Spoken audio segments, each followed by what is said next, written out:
အားလုံးပဲမင်္ဂလာပါရှင်ချို cooking channel မှာပြန်လည်ကြိုဆိုပါရရှင်ကျွန်မဒီနေ့ချက်စားမှာကပန်းကော်ဖီကြော်လေးပဲဖြစ်ပါတယ်ရှင်အားလုံးပဲ like ပါကြည့်ရှုပေးကြပါဦးနော်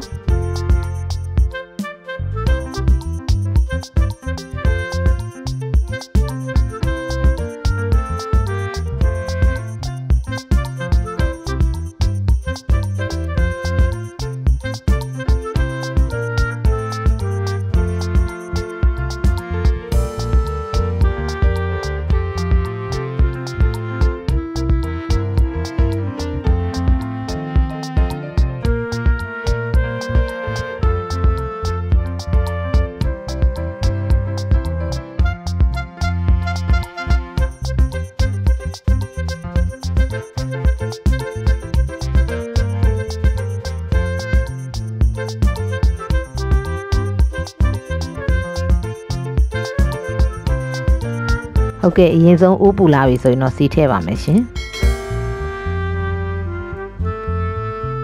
စီလေးပူလာပြီဆိုရင်တော့ကျွန်မခလီးထားတဲ့ကြက်သွန်ဖြူလေးတွေထည့်ပါရရှင်ကြက်သွန်ဖြူလေးကိုပေါ့နော်မှုေးပြီးတော့နည်းနည်းလေးရဲလာတဲ့အထိကြော်ပေးရပါမယ်ရှင်ပြီးရင်တော့ကျွန်မကြက်ဥတစ်လုံးထည့်ပါရရှင်ကြက်ဥလေးနဲ့ကြော်ဆိုင်အရန်ကောင်းပါတယ်เนาะကျွန်မတော့ပန်းကော်ဖီကိုရှမ်းပန်းကိုအသုံးပြုထားပါရရှင်ရှမ်းပန်းကော်ဖီကတော့ပို့ပြီးတော့ပေါ့နော်စားရတာနူးညံ့ပါတယ်ရှင်ကျွန်မကတော့ရှမ်းပန်းကိုအမြဲတမ်းစားပြစ်ပါတယ်နော်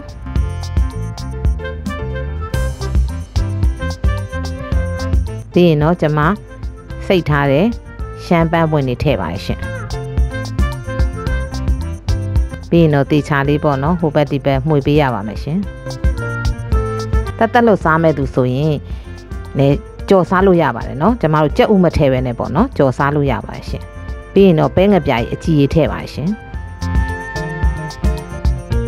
ခရုစီထည့်ပါရှင်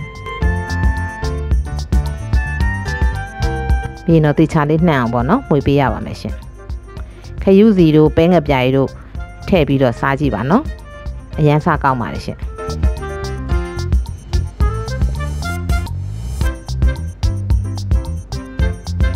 ပြီးသွားရင်တော့အရသာအတွက်ကျွန်မငပြားကြီးထည့်ပါတယ်ရှင်တက်လို့စားမဲ့လို့ဆိုရင်တော့ကျွန်မတို့ဒီကြက်ဥမထည့်နဲ့ပြီးတော့ငပြားကြီးမထည့်ပါနဲ့ပေါ့နော်စားလေးနဲ့ထည့်ပြီးတော့ကြော်နိုင်ပါတယ်ရှင်ပြီးရင်တော့အချိုးမုတ်ထည့်ပါတယ်ရှင်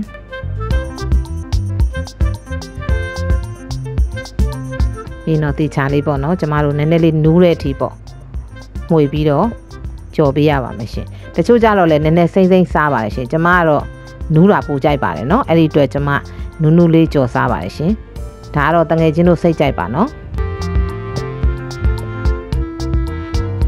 ပြီးတော့အဖုံးလေးအုပ်ထားပါမယ်เนาะဟုတ်ကဲ့အဖုံးလေးအုပ်လိုက်ပြန်ဖွင့်လိုက်မှွေပေးလိုက်နဲ့ကြော်ပေးရပါမယ်ရှင်ပန်းကော်ဖီကလည်းသူတစ်မျိုးနဲ့ကိုထမင်းမိန်စေပါတယ်เนาะပန်းကော်ဖီကြော်လေးရ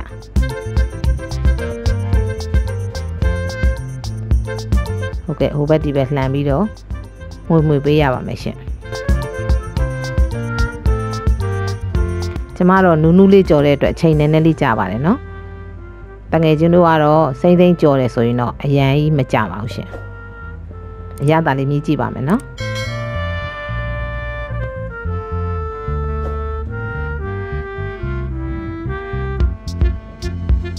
ပြီးရင်တော့မှွေပေးပါမယ်ရှင်ကြက်သွန်ပြူလေးပါထည့်ထားတဲ့ခါကျတော့အနံ့လေးကမှုမွေးလေးနဲ့ပေါ့နော်ပိုကောင်းပါတယ်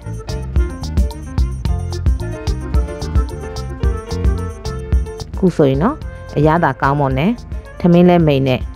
ပန်းကော်ဖီကြော်လေးတစ်ခွက်ရပါပြီရှင်ကျမရဲ့ဗီဒီယိုလေးတွေကိုကြိုက်နှစ်သက်တယ်ဆိုရင်တော့ like and subscribe လေးလုပ်ပြီးတော့အားပေးခဲ့ကြပါအောင်နော်